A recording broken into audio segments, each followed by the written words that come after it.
When you froze. Hey everyone, I'm Eddie Harrold. Welcome to our Breath Expert series, and we're happy to have you for this week's installment.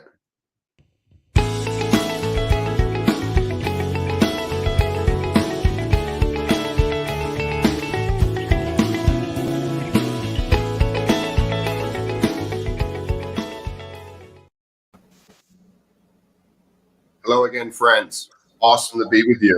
This week we have amazing Julia Worrall with us, who's just a North American pleasure, and we're just so honored to have her share her information and skills with us for the next hour of our lives.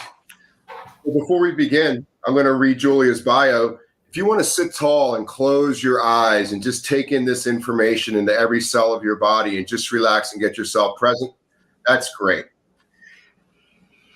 After spending 20 years plus as a critical care nurse, Julia was introduced to an amazing, forward-thinking dental provider that was able to provide successfully treat her intractable migraines and sleep issues. This chance meeting opened up a whole new world for Julia. Applying herself to taking multiple sleep and craniofacial courses, along with her insatiable appetite for research, led to the discovery that sleep is so much more than just closing one's eyes. Realizing that this information is sorely lacking in all areas of healthcare as well as in the general population, she created the International Airway Advocate Program for the Foundation for Airway Health. Additionally, Julia is a published author, editor-in-chief of the Best Sleep magazine, and a member of multiple professional bodies. She lectures internationally and is an expert on applying sleep and craniofacial assessments in the healthcare environment. Woo. Thank you so much for joining us today, Julia. How are you? Oh, it's my pleasure to be here with you guys today, and I'm super excited about this.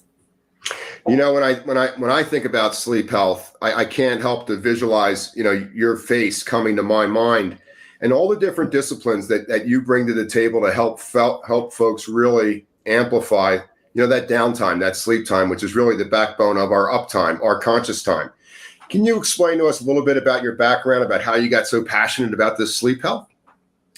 Well, I've always been really passionate about medicine. And in my career as a nurse, I worked in acute psychiatry, I worked in corrections and emergency room and ICU. And I took every course out there that I could so that I would feel comfortable that if you ever needed my help, that I would be able to potentially save your life. Like that's just, you want to have that confidence when you're brought in by an ambulance that the nurse who's treating you knows what they're doing. And so I felt really, I got to a point in my career where I felt confident about that. But yet there were still always certain conditions and certain issues that we just never seemed to kind of get on top of.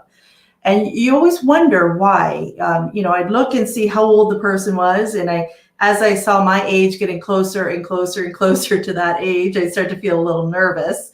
And I'm thinking, why? What is it about this person that has caused them to have a heart attack at the age of 40, or to have congestive heart failure, or you can't get their diabetes or their high blood pressure under control? What is it that is affecting this person different from this person over here? It hardly seemed fair, and it seemed like we were missing something.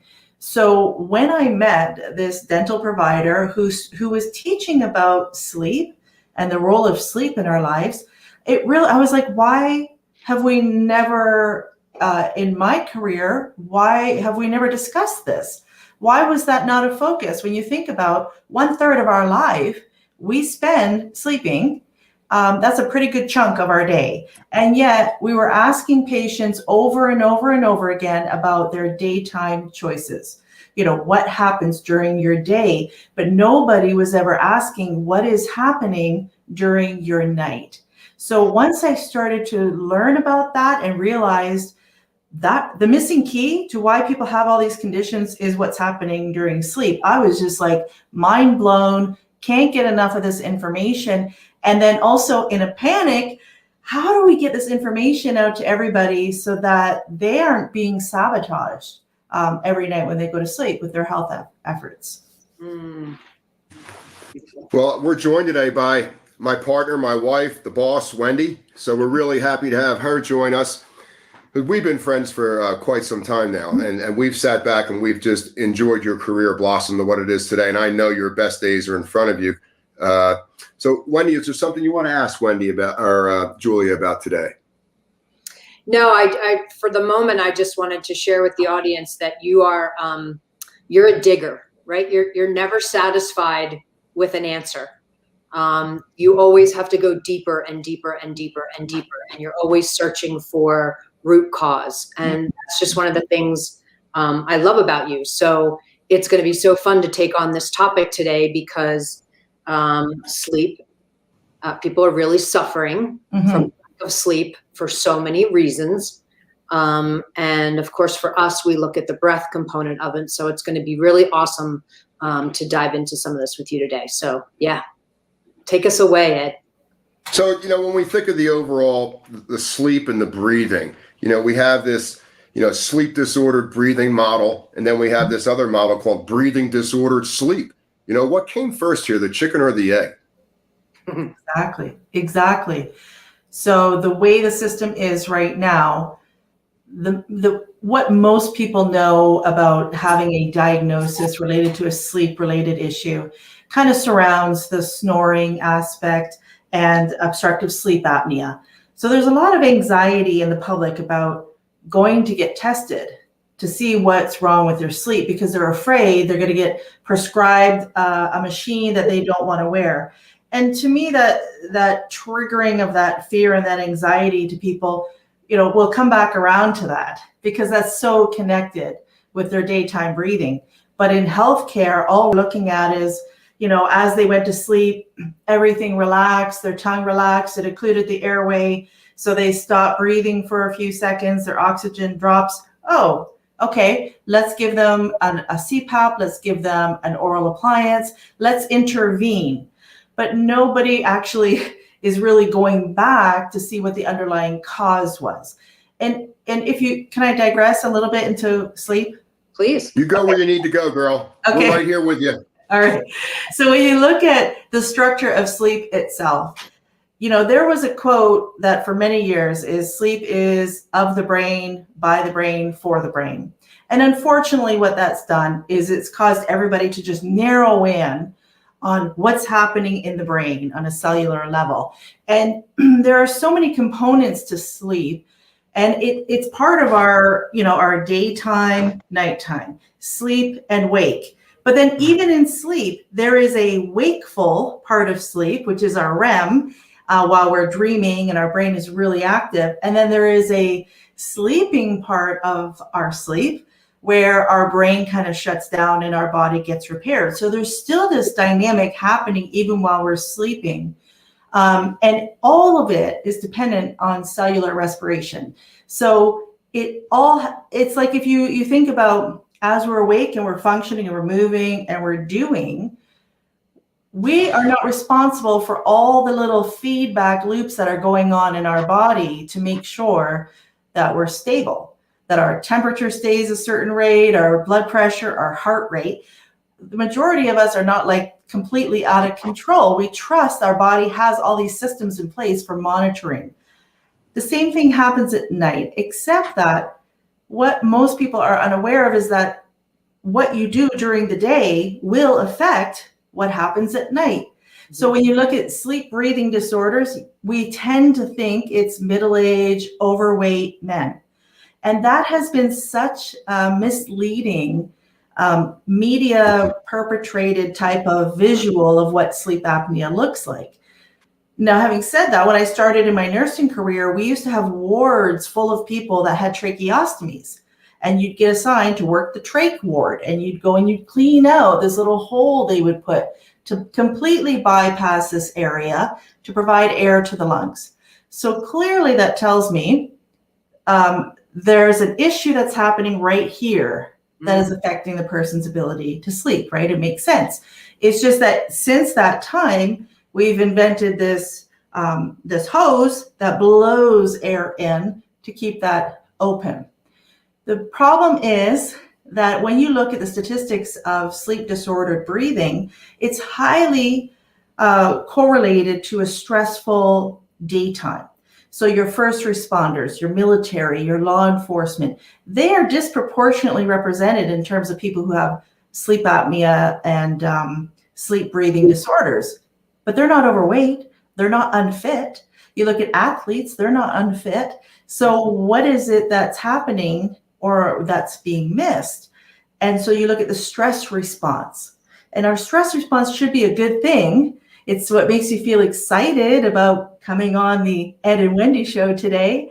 It's exciting. You have butterflies in your tummy, your heart rate goes up, your blood pressure is a little bit high. But that can become pathological and becomes anxiety. And we all know and have been in situations with people when they're extremely anxious. What do? They hyperventilate, right? And when you try to calm somebody down, what do you tell them? Just breathe, watch me, slow down your breathing. And anybody in healthcare has done that with patients. Look at me. You try to get somebody to slow their breathing down. So intuitively, we know that there is a connection between getting somebody to breathe in slowly through their nose and slow the rate and the depth of their breathing with them being able to control their nervous system. And they control the nervous system by affecting different neurotransmitters. So when we start to look at sleep breathing disorders now, the issue is a heightened stress response, a lack of oxygenation, poor cellular respiration. The breathing is pathological. So if we want to translate that now and look at breathing sleep disorders, that makes more sense because it's the breathing issues that contribute to the activation of the stress response, which then becomes pathological and in turn affects your ability to get a good night's sleep. Oh, so well said. So well said. I do. There's a lot there, yeah, for sure. And trying to simplify that information for folks, condense this. I'm all about efficiency. And when I began to notice years ago that I wasn't sleeping as well as I used to, I began to look into it, and I found out that my body wasn't creating the same amount of melatonin that it was when I was younger. I found out that the average person, their lung tissue begins to deteriorate around the age of 30. This was about 25 years ago when I began to look into the yogic sciences and research around sleep. And it's just simply a natural function of nurturing ourselves without the need for reward. It's an inner cleansing. It's an inner recoil. And when we start to look at breath control, we hack into our autonomic nervous system.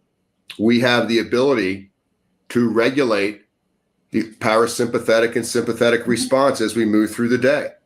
One of the great secrets about pranayama or breath control is it's great for your physiology, but when you begin to control your breath, what you're actually doing is you're turning on the top of your brain. You're turning on this hippocampus. And for adults, when we become aware of new ideas, new strategies, new concepts, it comes through our two prefrontal cortexes and it comes right back into the hippocampus. And you're like, aha, I don't need to respond to that stressor the same way I did 5 years ago. And over a period of time, that new awareness will go into the hindbrain or the subconscious brain, and the brain can reframe our perception of the stressors outside of us. But allowing the breath and breath control to keep our autonomic nervous system in balance, to keep our heart rate and blood pressure under control during our conscious hours. It's not about how many thoughts we have per day. It's about the quality of our thoughts.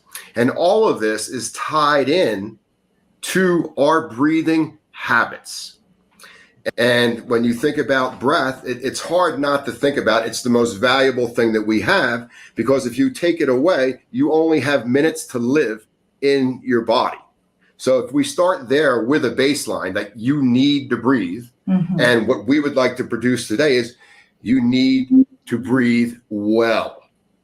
And this will be a major tool for keeping your energy levels high, for staying dynamic in the mind, for bypassing a lot of the places in the mind where we stub our toes. And when we begin to take care of that during the day, it seems like we naturally, when the sun goes down, begin to become drowsy, and just like every other animal on earth, fall asleep. Hey, Julia, you know, when you were just talking about sleep, disordered breathing and breathing disordered sleep, how does somebody, what's the difference between how somebody gets diagnosed with one versus the other today? And how does that make this whole topic confusing for people? It's confusing for people because the way the system is designed right now, it's insurance based. So you go and you get a test, you're looking at your AHI, which is your apnea hypopnea index. And they have decided that if you're 5 or less, that's normal. And what that means is if you stopped breathing 5 times an hour and your oxygen saturation dropped 3% in the States, 4% in Canada, that classifies as one apnea hypopnea event. So if that happens to you 5 times an hour, they say that's normal, and we'll come back to that in a second. Okay. Then from 5 to 15 and 15 and over. So what that was designed to do, they're looking at mild, moderate, and severe. So severe would be like 30 and over. The problem with that is I hear people say, I have mild sleep apnea. Well, mild sleep apnea could mean that you stop breathing 10 times an hour. So if you don't think that's impacting you, just think if you had an animal in your room and 10 times every hour that dog whined for you to get up and let him out.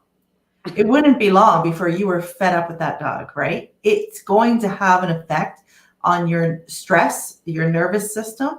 And the problem is most people, this is happening, they're not even aware. It could be their loved one that tells them, but they're not aware, but it's being manifested in terms of high blood pressure, metabolic disease, depression, anxiety. A better thing to look at would be, what are the arousals that are happening in the brain? What is the heart rate variability? Is the heart showing that it is struggling, or is it smooth and steady the whole night through? Some people, their heart looks like they're running up and down the stairs all through the night. And then they wonder why they have atrial fibrillation or some kind of arrhythmia. This is where you start to look at the disease process that people are dealing with and the global burden of disease. And then you connect it to their sleep. It's mind-blowing. I mean, if you look at some statistics, so Parkinson's, for example, 1 in 500 people have Parkinson's, but there's awareness days, there's fundraisers, there's organizations, everybody is trying to raise awareness about this horrible disorder. However, 1 in 3 people have insomnia and 1 in 30 have obstructive sleep apnea, and they actually overlap quite a bit. And if you have a REM-based sleep disorder, you are 81 to 94% more likely to get Parkinson's. So what are we missing? We're talking about this over here, but we're not connecting it for people to say that 10, 20, 30 years before you're diagnosed with mild cognitive impairment, dementia, Lewy bodies, Alzheimer's, all of these things, you were probably complaining about sleep back here, or somebody was telling you were snoring, but we have not done a good job at educating the public so that when we say you stop breathing during your sleep, that there are alarms going off and they want to get help. For some reason, people are resistant to get help. And I believe it's because we haven't educated them on what they could do. And when I tell people, let's look at your breathing, let's start talking about your breathing, let's talk about the fact that since I've been talking to you, your mouth has been hanging open, you're not using your nose, and your nose is going to release nitric oxide. which is going to relax your vessels, which is going to lower your blood pressure, which is going to make it easier for you to get to sleep tonight, they think I'm crazy.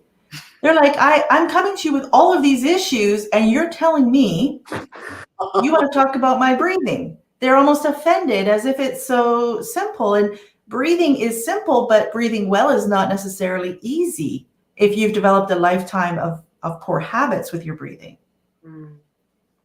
There also seems to be an amazing amount of people that are provided medication from their doctors for whatever ailment is the ailment of the week this week.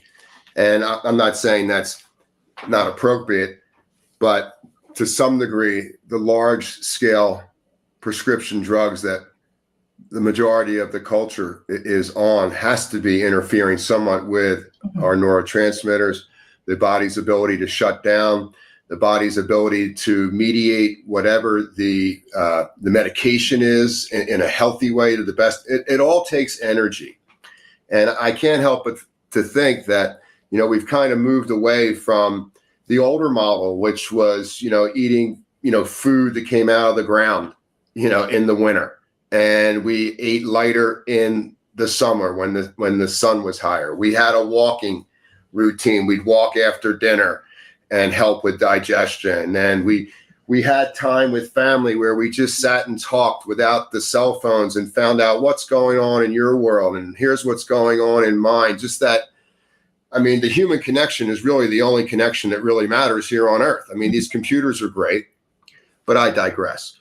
So my question is the medication and the lack of human connection affecting our ability to shut down at night? That's such a great question, because so medical providers, they want to help. Somebody comes to them and says, I can't sleep. They want to help. And they feel like they're helping by giving them a benzodiazepine, an amnesiac, a hypnotic, antidepressant. But the problem is all of these medications, when we talked about the structure of sleep, first 4 hours of your sleep, your brain is relatively quiet and your body is very actively going through and clearing out dead cells, debris, it's clearing out. Then the last part of your night, you're switching into the active part for your brain, where your brain is processing memories, emotions, feelings, going through your day. It's a very important part of your sleep for brain health. But the medications that they use to help you close your eyes actually prevent you from getting into that really restorative part for your brain. And so your eyes are closed longer and you wake up and you think, great, my eyes were closed for 7 hours. I haven't had my eyes closed for 7 hours in years, and you're happy.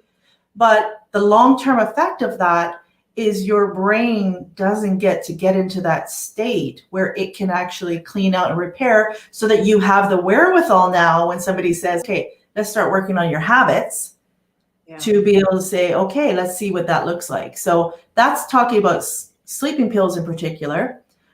If you're going to use them, there needs to be education about what they're used for. Some people are so desperate for sleep, they literally feel like they're going to die. And when we have people coming into the emergency room, sometimes in a psychotic break because they haven't slept for 4 or 5 days, the best thing we can do for that person is give them something that lets them get into some sleep for, sometimes they sleep 18, 20 hours. And then we can talk about what's going on in their life. What do they need help with? So that's the sleeping pill part of it. But most people don't realize that even the medications they take for blood pressure, cholesterol, all of these other medications that they don't really realize will impact some part of their sleep. So that's why it's important to have somebody go through, what medications are you on? Oh, okay, so you're on a beta blocker. That's going to diminish the amount of REM you get. So let's talk about how we can support you over here, getting into a calm state. What time are you going to bed? Let's maximize the hours of between 10 and 7 for your sleep, so we're in harmony with your circadian rhythm. Let's look at all the structures of sleep to help you mitigate that until we can get your blood pressure under control by alleviating your stress during the day, calming yourself, dealing more efficiently with your life, and all of those wonderful things that come when you take back control of your nervous system instead of letting it get you into this ramped up state that most people just live in that state. Yeah. This seems to be, to me, a new phenomena that started in my lifetime. My grandparents, my parents, they never had any discussions about I can't sleep at night. And they had a ton of energy and they worked hard, 18 hours a day. What do you think is, the big picture here that's spiking us into this inability to shut down?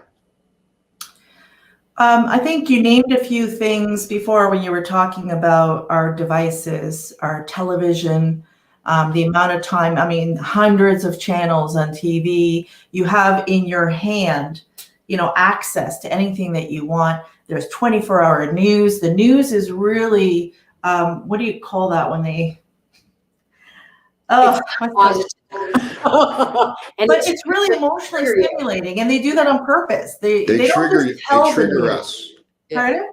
It's a trigger that they trigger us, and then there's an attachment to that trigger because there's a dopamine hit when our senses are aroused. Yes, but the other part of this too is that this fear that most people live in comes from so many different angles: fear of loss, fear of losing, fear for your children. Now you don't want your children to go outside. You don't feel safe for them to go outside and play. So people are indoors. And if you look at being withdrawn from the sun and not even having access to the sun, we all are living in a sunshine deficiency. And that's what triggers our whole circadian rhythm. Right. So you're looking at sleep. We have our sleep drive, which occurs from just the food we're eating, our metabolism through the day, our sleep drive, adenosine based, your circadian rhythm, they should intersect. Withdrawal of stimuli, which means no electronics, no bad news before you go to sleep, calm, environment, lower your lights. So there's all these things that kind of have to intersect. And most people are so disconnected from how our body works. They don't understand that a lot of what they need, it doesn't come from outside of you. It's from within, and giving your body the chance to actually normalize itself and level itself out. And then once we've gotten into that state, it requires a little bit more effort. I know that when I first started working with you, Ed, I was a lifetime mouth breather.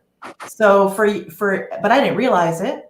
I didn't know it was an issue until I started to try to keep my mouth closed and breathe through my nose. And then I was like, I'm not getting enough air. I can't do this. This is ridiculous. And it's amazing to me the stories that people tell themselves. They know they don't feel well, and they create a story that explains why they don't feel well. And then all of a sudden you're coming and saying, no, it's actually because you're mouth breathing all day. They're like, no. The story I tell myself is it's because of this, that, and the other. So it's really, this is where education in small bits to tell people that actually, let's just start from the most basic thing that from the moment you're born, you should be able to do, and now you're not. So what happened? Let's get back to what you're supposed to be able to do from birth and start there. And the people who trust you enough to work with you to do that are amazed, and their lives are completely transformed. But unfortunately, we need to find a way to get this information out so that people can understand and give themselves permission to start and to take care of themselves in a way that goes back to what was natural. I wouldn't even say normal, because normal now is dysfunction. Right. And it's common, but it's not normal how people are living right now. Julia, you just said something that that made me think. When we're talking to people and telling them that we go back, right? We just need to go back to your breathing. We need to keep it this simple. People get frustrated, and they don't want to look at the simplest things that if we change our lifestyle, they could improve our health so much. It's like people want to be told what needs to be done is much more complicated, right? Because everything in people's lives feels hard today. So no, it's got to be more than just focusing on my breathing, or if I'm overweight, it can't be just that I fix my food, right? Some of these things really are that simple, but we're living so out of balance in our body minds today. So you were starting to talk about circadian rhythms, and for people that are on here who may not know what that means, what are our circadian rhythms and the natural biochemical, physiological processes that are happening during the body over a 24-hour period? So exactly through a 24-hour period, every organ in your body has a time period or a window of time that it repairs itself. And that's on a cellular level and in our organs, but also for us as a person. And most people can identify with that. If we were to say, in the morning, if you didn't have your alarm clock on, you would wake up. Like you wouldn't just sleep all day unless there was something terribly wrong with you. You would wake up sometime after the sun started to come up, right? And that's your circadian rhythm triggering you to wake up. So that's your wake drive. And then throughout the day, you have periods where you feel more able to do things, and then you have a lull after lunch between 2 and 4. You kind of struggle through that kind of period, and then you get a second wind. Well, that is your circadian rhythm at work. And at nighttime around, if you're an adult, I'm not even talking kids here, but if you're an adult, around 9, 10 o'clock at night, you'll start to feel a dip. A lot of people will push through that because they want to stay up for whatever reason. And then your body responds and says, oh, they don't want to go to bed, even though this is the time for them to go to bed. They want to stay up. So come on, adrenaline, give them a little boost so they can stay up longer. And then we push ourselves past where our body wanted to go to bed. We stay up doing whatever stimulating activity. And then we lay in our bed because we say, okay, it's midnight, 1, 2 o'clock in the morning. I want to go to sleep now. We lay there and wonder, come on, why can't I get to sleep? What's wrong? Something's terribly wrong. And it's because we didn't listen when our body gave us the gentle nudge before that it was time to go to sleep. And after a while, your body stops even giving you the nudge. You've just broken that circadian rhythm so badly that now you have to really try to make friends with your body again, make peace with your body, and be kind and apologize to your body and give it permission to actually work with the rhythm that it is designed for. And then through the night, those hours between 2 and 4, so 2 and 4 in the afternoon and 2 and 4 in the morning are very important times for the body's restoration. But people who have pathological sleep will end up waking up around 3, 4 o'clock in the morning and can't fall back to sleep. That is a clear sign that their circadian rhythm is off.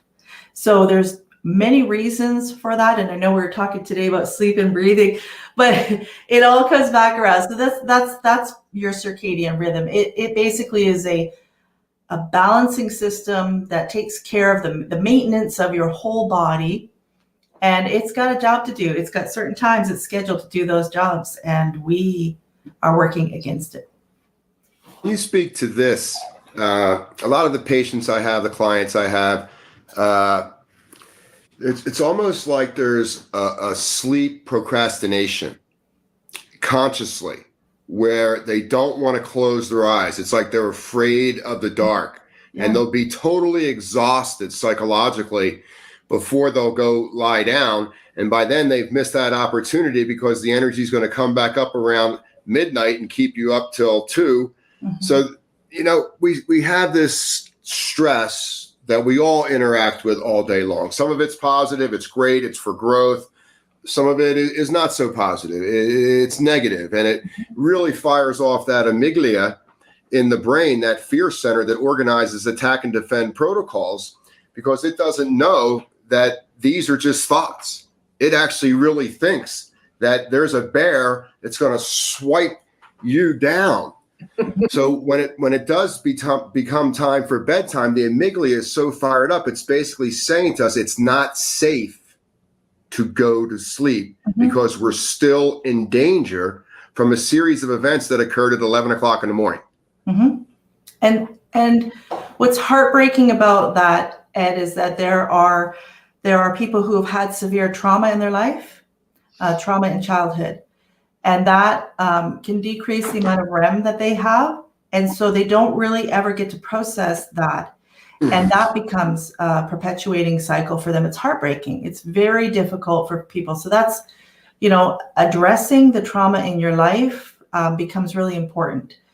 The other part of it is elevation of like serotonin in your brain, or, the stress response being turned on. You see this, it starts in childhood. We see that with children with night terrors, and it doesn't necessarily go away as they get older if we don't intervene and correct what is causing that in the first place. So I think that that's one of the most heartbreaking things that I see, is how many people are suffering. And sleep is such a beautiful gift when you think about it. Mm-hmm. You have this whole day, and to be able to lay down and rest and relax and wake up refreshed, to be able to have that is a gift. And so many people are basically starving for that release from their day. So that's where, even if we're working in the field of psychiatry, mental health, and we're helping people with trauma, and there's, the buzzword about trauma-informed care. I feel like we need to be working with a lot of those folks too, to teach people how to ground themselves, how to use their breath to control their mind and their nervous system when they're in those moments, and how to view sleep as a safe place. Even the terminology as healthcare providers that we use. One of the things that I liked about talking to people about their airway and starting the conversation with the airway, as opposed to going right to sleep, is because for some people, the thought of sleep is something that's very private, very personal. None of us like to feel like somebody's watching us when we're sleeping. We don't like people taking pictures of us when we're sleeping. It feels very vulnerable. And a lot of people don't go to get tested because somebody's going to be recording them, watching them, listening to them. So the trauma around all of that, and that disconnect that we have with what may have been that person's experience, and now the only way to heal them is to address this, becomes critical. For trauma patients in particular, one of the effective therapies out there is EMDR, and that's that eye movement desensitization. And what they're doing is they're getting the person to look with their eyes, because in sleep, in REM, when your eyes are going back and forth, it's accessing a part of your brain that can deal with and process those memories. But when you have somebody in trauma that's not getting enough REM, their brain never gets to go and process that. So our bigger issue should be helping people to calm their nervous system enough before bed so that their brain feels safe enough to let them get into REM and process those memories for them. We're kind of doing it all backwards. But we're getting there, though, because it is an educational process. In other words, we have a bedrock of information that's been researched that works. The second part, that's only the first step. It needs to be experienced. You can't just be book smart on this. You have to go in and notice how it invites you to feel about the intention of what you're trying to undertake. Mm-hmm. When I look at serotonin, as a prerequisite for melatonin. And these two work off of each other as neurotransmitters to prepare the brain to organize itself from what has taken place during the day, store it back in the hindbrain, and then come back out to our two prefrontal cortexes when we open our eyes in the morning, and hopefully with vitality and just this amazing opportunity to get back out there in the field for a day and just do the best you can with the skills you got, and constantly try to improve, keep learning new things, keep being curious, doing things that keep us in the body. Well, one of the things that connected you and I in the first place was, I was on this journey of learning, and intuitively I knew that we often use breath to calm people. But then when I heard you doing a presentation where you were describing the breath coming in, where it went, you kind of created this visual pathway of how the breath was being used in the body. And I was just like, man, I just got it, because it was like, we talk about breathing, but we don't talk about breathing well. We just assume if you're breathing, that's a great job. You're breathing, good for you. But you ask somebody who has COPD or asthma or emphysema, they're breathing. Or anxiety. Right? They're not breathing well and they don't feel well. And we understand that, but we're not understanding the connection between bypassing the entire system of breathing through your nose to your brain first before that you take the breath into your lungs. We've bypassed this whole system and we're paying the cost for that now. Yeah, so most of the clients that I have, by the time they come to me, they've already been through the conventional medicine ringer, and they're kind of at the end of their rope, and they're really depressed and not feeling too good about their chances about getting a good night's sleep. And then I just come to here and I say, ladies and gentlemen, everything runs off of right here. Mm-hmm. And they give you that, yeah, whatever, you're Ed Harrold, you must know what you're talking about. So I'm saying, just hang in there with me with this, and we're gonna draw some lines. We're gonna map this out for you in a way that we can understand it. So we'll start to talk about, the structure of the face, right, and how that is either helping us breathe or hindering us to breathe. Well, before we get to that, you got to shut the mouth. The mouth is for eating and the nose is for breathing. Mm-hmm. The nose can no more easily eat than the mouth can breathe.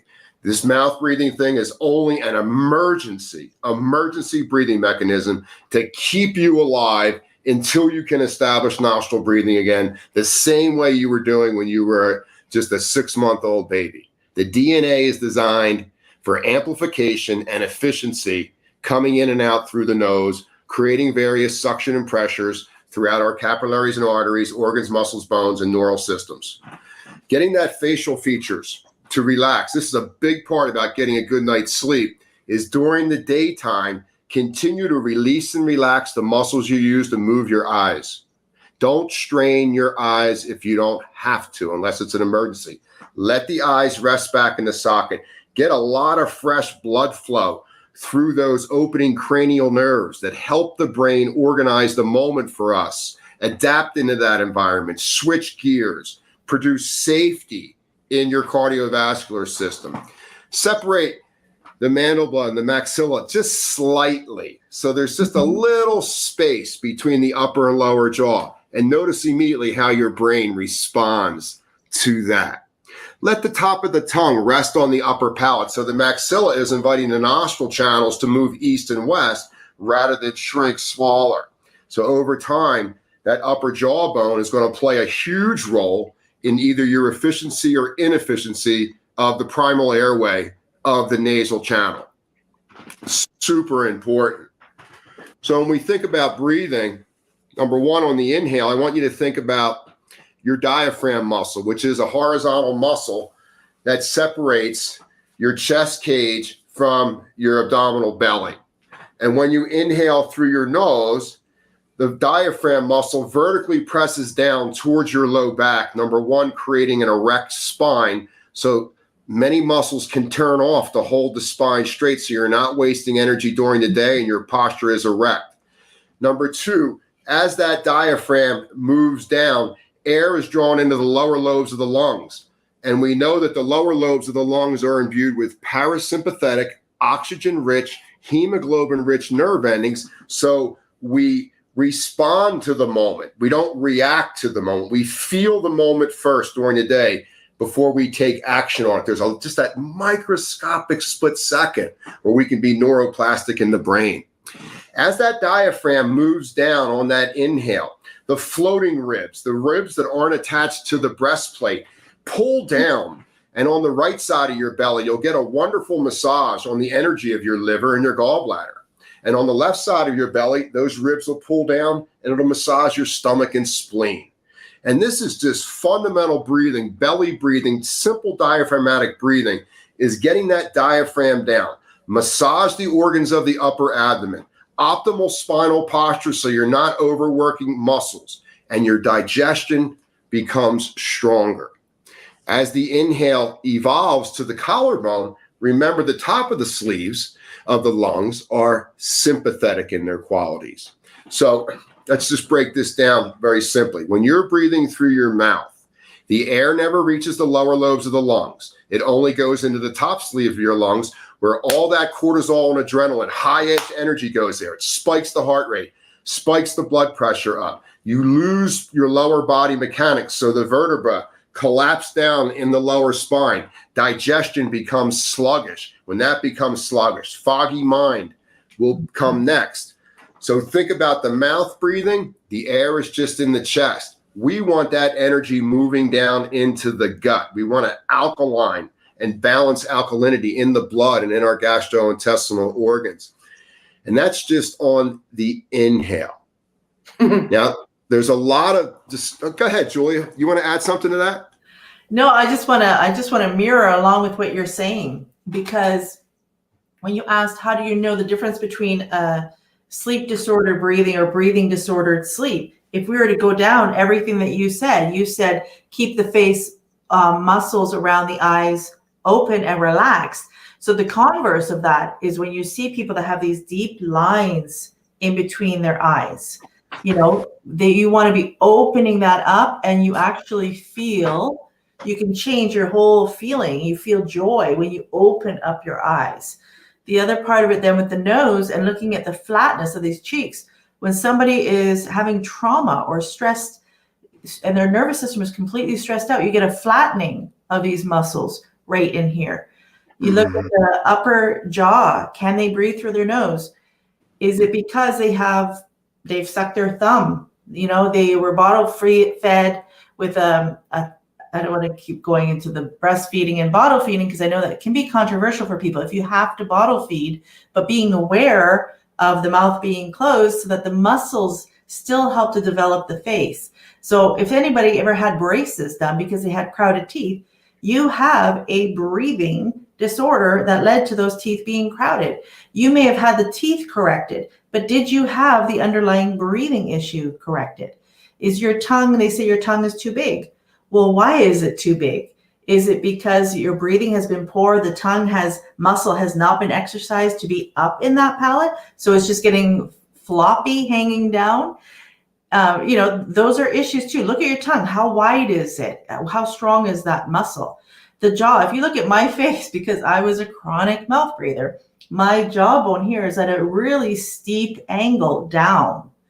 That is evidence that I was breathing through my mouth all the time, not my nose. Otherwise, the angle should have been more parallel to the floor. Look at the forehead. Is the forehead perpendicular, or is it leaning, way back? So there's lots of things. As you're talking, I'm visualizing what types of things we would assess, so somebody would know. These are all signs that are very visible on your face and in the structure of your face. In the world of sleep, we talk about forward head posture. It wasn't until I worked with you, Ed, that I came to realize the importance of the diaphragm, because we always say that the tongue is occluding the back of the throat, so people lean forward to open their airway. But if the diaphragm muscle is weak, the whole rib cage begins to cave down and forward, and that pulls the neck out. So when you see people and their ear is not aligned with their shoulder or their hip, you have to think diaphragm and strengthen that diaphragm to hold up the rib cage so they can do all the wonderful things that you're describing. So it's really these worlds coming together. This is what excites me, because we'll only have part of the story if we only keep looking at the same information that we've always looked at. We need to start looking in different directions and then piecing all of these this information together. And you're talking about trauma, and folks are holding on to trauma in the past. As that diaphragm becomes stronger and the phrenic nerve, which is the motor nerve of the diaphragm, becomes more electrified, and it pushes down more into our gut during our waking hour, if you do more of that belly breathing, we are kind of churning emotion. We're churning emotion from events that have occurred in the past, and then the brain has the ability to reorganize the story in meditation or exercise and break that up and gradually move away from it. Because when it comes to the gut, either you're going to churn your emotions, what you're carrying with you from the past up into this moment, or they're going to churn you. There really isn't any middle road. And when you think of the diaphragm muscle, it's not really a muscle. It's actually an organ. It is so responsible for so many different things to keep this in homeostasis and balance. We could do a weekend program on it. The diaphragm gets short shift. There's no doubt it's the most important muscle out of all 610 muscles to keep us energized during the day and then have the ability to get that restful, dynamic, loving sleep. Sleep is the chance you get to love yourself. It's a form of self-love, self-massage, and we are all worthy of this, regardless of missteps or events that have occurred in the past that we didn't want to be involved in. So when you think about the diaphragm, study the diaphragm muscle. Study how it can be manipulated through breath control or pranayama. And that's just really what's happening on the inhale. As a culture, the reason why we're probably disordered sleeping is because we're not exhaling. The exhale is the chronic problem of humanity on this planet, regardless of where you are. Nobody's exhaling because in their mind, they're running away or running towards something as fast as they possibly can, taking these little inhales, going as fast as they possibly go. I don't need to exhale. But you know what, Ed? Do you know how many people teach breathe in through your nose, out through your mouth? And so for years, I thought I was doing the right thing. And I remember the moment things changed for me. So when you work in the emergency department, you're on the code team for the hospital. So the code blue would go off, you grab your stuff, you go running. And I would be like, and I'd get there, and then I'd be like, and here I'm supposed to run a code, but I'm out of breath. I'm not thinking straight. I feel dizzy. And then after working with you, I thought, I'm just going to try it. And I ran to the code, but I got there and I felt calm, in control. I was not out of breath.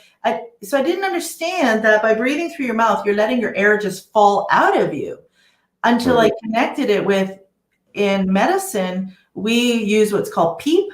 So we have positive end expiratory pressure. We will put a valve to prevent the air from coming out quickly. We want the air to come out slowly because when we do that, the oxygen exchange rate at the base of the lungs is increased. And then their whole nervous system is calm. So we dial it in for that.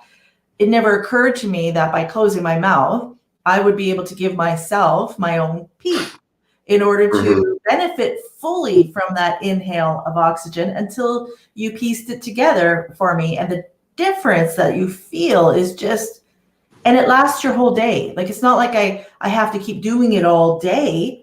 But whenever I need it, it's there for me, and I can instantly bring myself back into that calm state.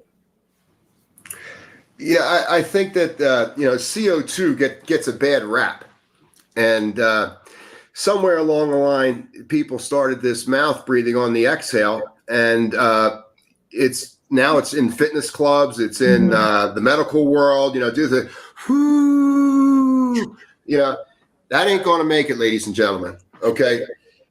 Carbon dioxide has 2 oxygen molecules. Your inhale has 2 oxygen molecules. You're exhaling as much oxygen as you're inhaling. You do not want it to come out through your mouth. And in fact, if you're under stress, you need to build up CO2 tolerance to keep your cardiovascular system strong, to continue to metabolize fat, to lower inflammatory markers, and to be able to control the stressor so it doesn't control you. So learning how to build up CO2 tolerance starts by finishing your exhale right now. And then finishing your exhale right now. Right now, you're rewiring your brain to remember how you were breathing when you came out of your mother. Everybody was nostril breathing unless you were sick. There was no mouth breathing until the ego developed. So learning how to extract the oxygen out of the CO2, let the carbon burn the waste, add those 2 oxygen molecules to the O2 that's going to come in on the next inhale, and you've just doubled your energy source in a natural, organic way with no side effects. Right. So if sleep is the gift that we give to ourselves, sleep is the new medicine then oxygen is its most potent drug. Using the oxygen that you have to its maximum ability is going to help you far better than anything else that we might be guessing at to help you. Look at it at nature. What's the most abundant molecule on the planet? Oxygen. Mm-hmm. What's the second? H2O. What do you need? Air and water. That's where we start. And that begins to humidify and steam the system to keep us in balance in that 24-hour cycle. But getting folks to really take a look at their breathing pattern during the day, because the body works on echoes. So what happened previously is going to have to be adjusted later in the day or at night. And you'll notice it takes a tremendous amount of energy to sleep well. So if you had a day of many breaths per minute in a sympathetic response all the time, there's no serotonin on reserve, everything is burned, cortisol and adrenaline levels are high, you're running all over the place, you're exhausted. You think it's going to, wow, you're going to have a great night's sleep. Look at all the energy you use. You're exhausted.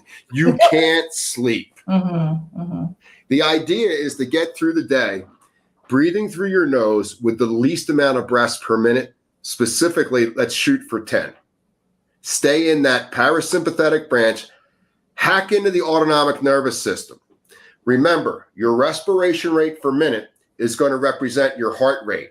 Your heart rate is going to represent your blood pressure. Blood pressure is going to dictate neurochemistry, either open or closed channel. And when we're closed in the brain and when we're in a negative stress form, the body starts to only burn sugar and glucose. It doesn't burn our fat stores.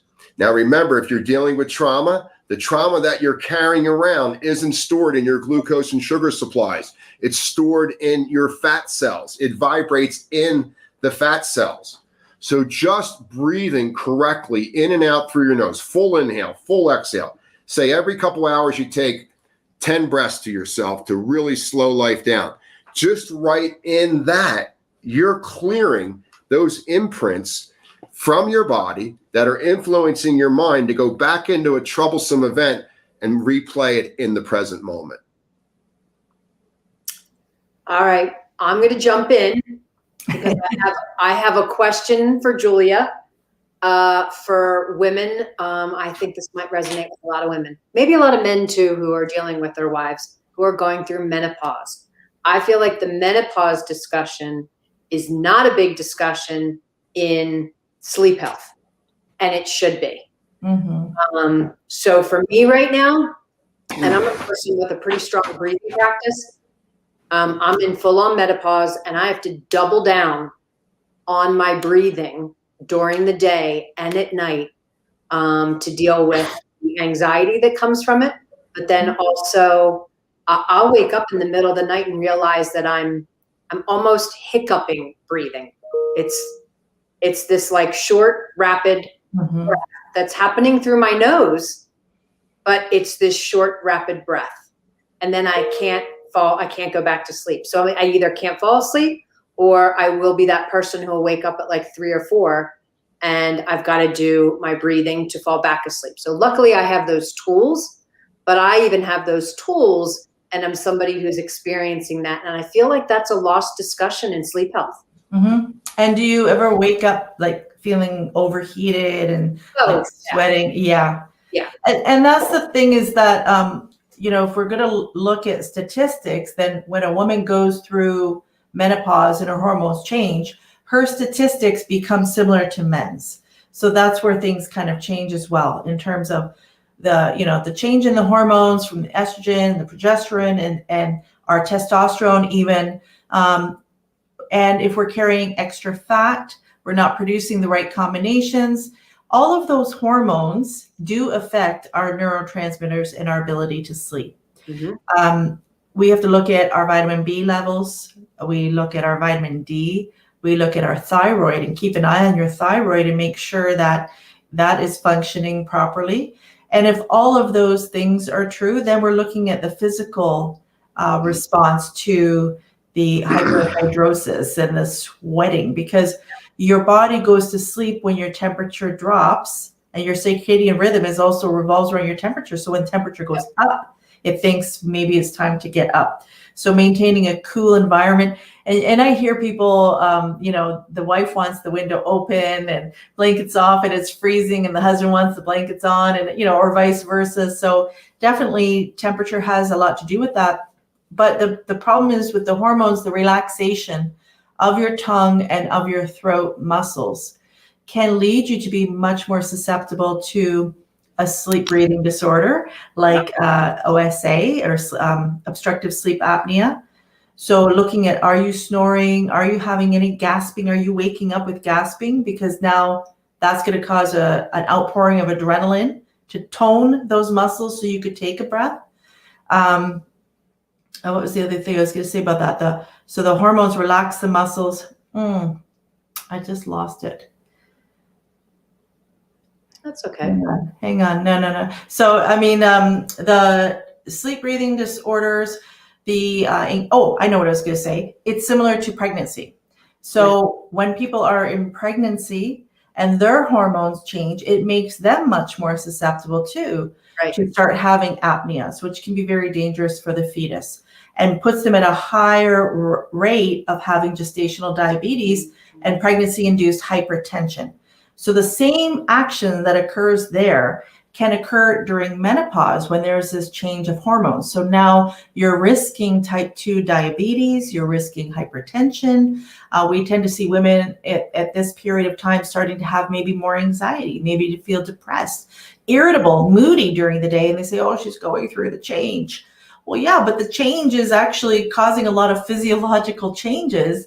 And if the sleep is being disrupted alongside that, you're going to have a lot more difficulty managing those side effects and those changes that occur. Yeah. So at the base of everything, every disorder that you have, protecting sleep becomes really critical. And while I'm here, I'm going to jump to mental health because it's such a big thing right now.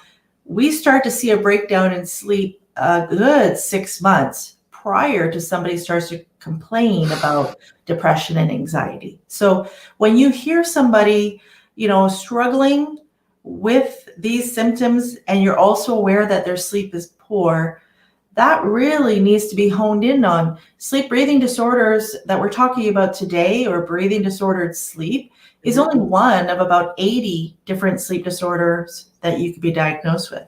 Yeah. They all impact some aspect of sleep.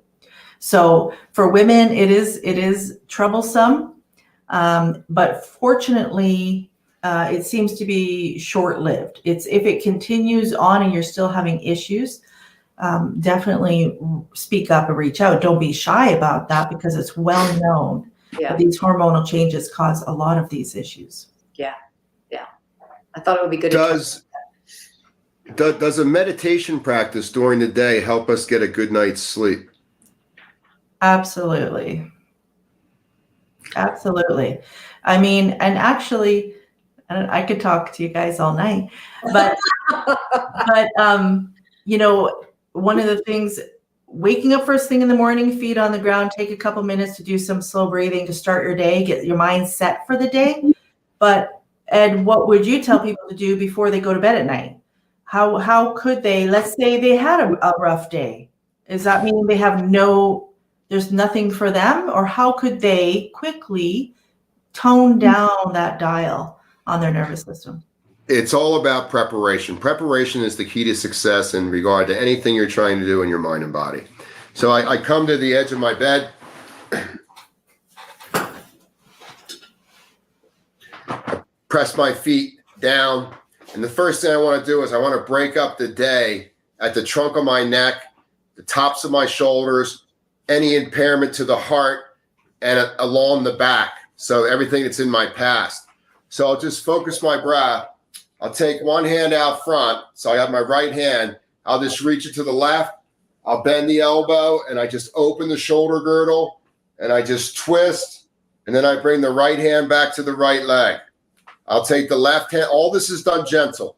I'll take the left hand to the right. I'll bend the elbow. I'll open the shoulder girdle.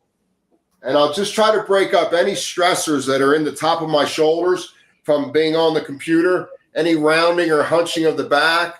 And I'm trying to open up the airway around my ribs, around my chest, and just moving the hands like this. It syncs the two prefrontal cortexes with a focused breath, so you can set your intention for a good night's sleep. Just several rounds, just nice and easy. And just, you'll notice as soon as you come out of it, it's easier to breathe. It's hard to fall asleep when your breathing's disturbed. Next thing, set an intention. My intention, I would prefer a restful night's sleep. I would prefer a restful night's sleep. I slow my breath down. I relax the features of my face, and I begin a mental process called noticing. It's not meditation, it's noticing. So whatever comes across the ticker tape of my brain, I notice it without interacting in it. It's just an electrical current moving across my brain, and I don't need to adjust it, tinker with it, help it, defend it, attack it. It's just noticing. So I'm withdrawing from the external environment. I slow my breath down. I inhale and I pause. I would prefer a healthy night's sleep. Exhale.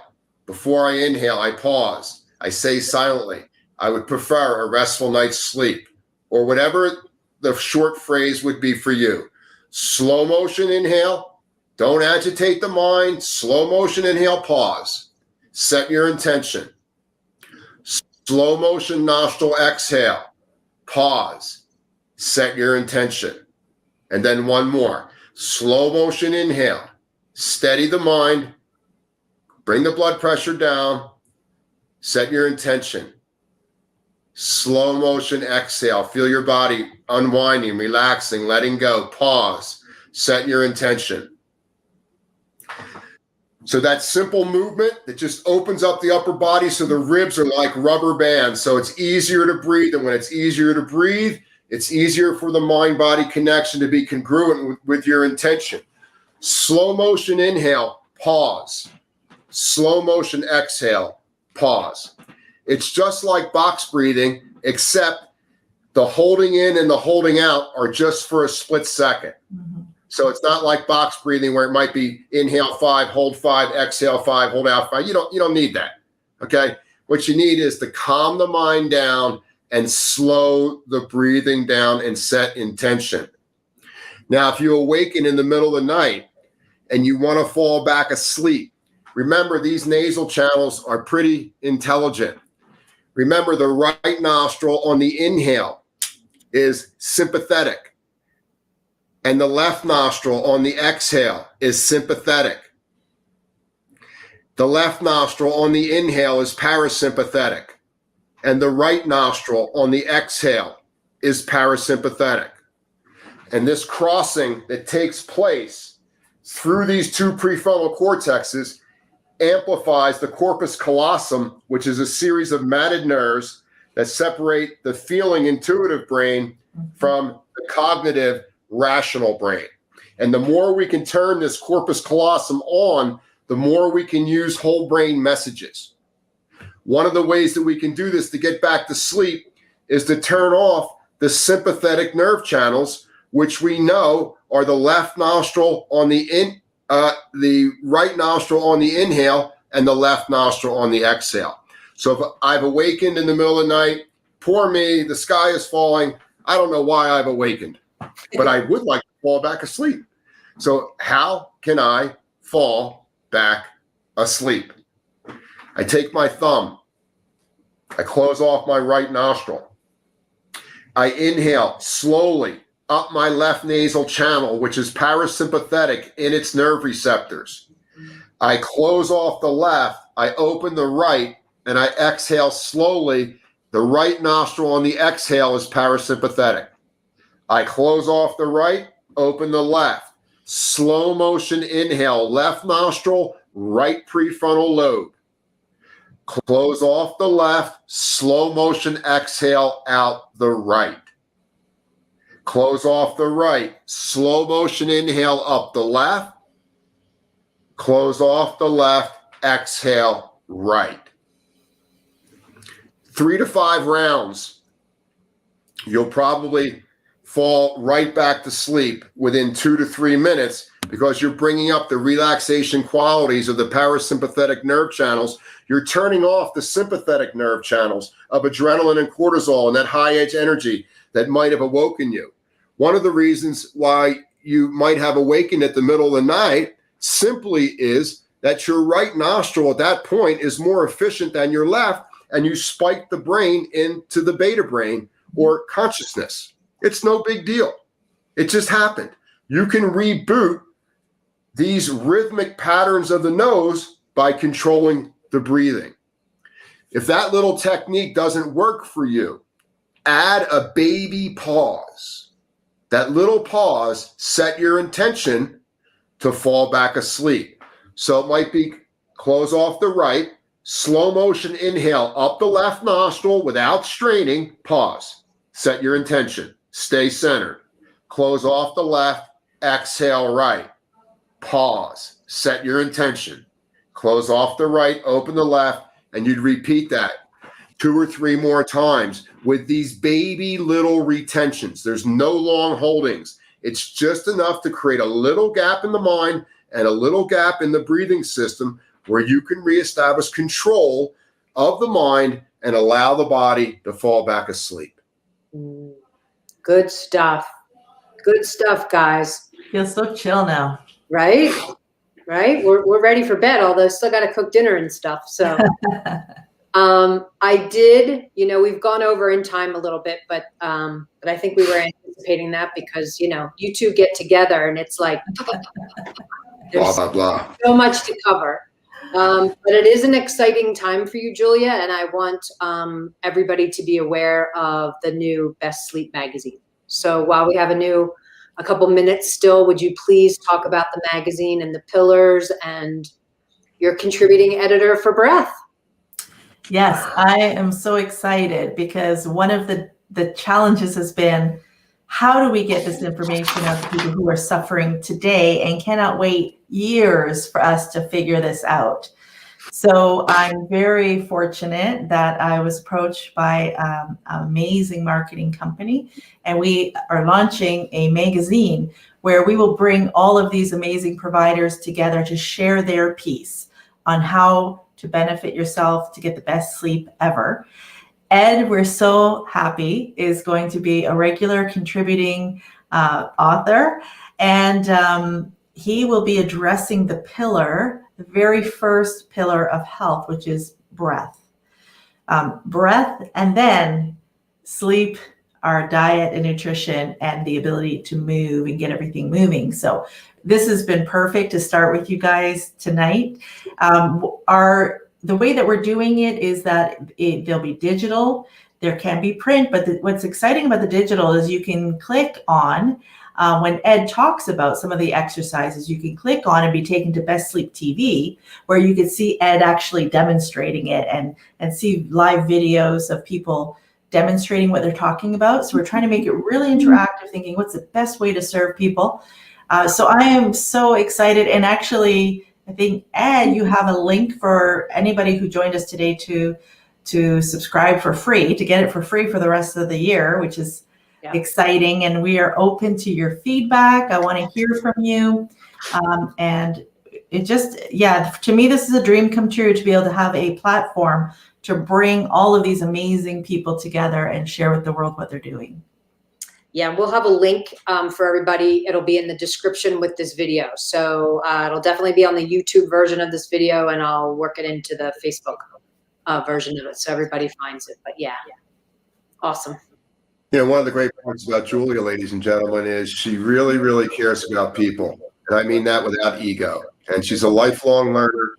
And when Julia's on your team, you will never fail. And I'm grateful to be a partner with her in this upcoming journey on the Best Sleep magazine. But I learned so much in the last hour listening to you. You're just a plethora of knowledge. Thank you so much. I feel the same way about you. Well, thank you. A restful night's sleep is only one breath away, ladies and gentlemen.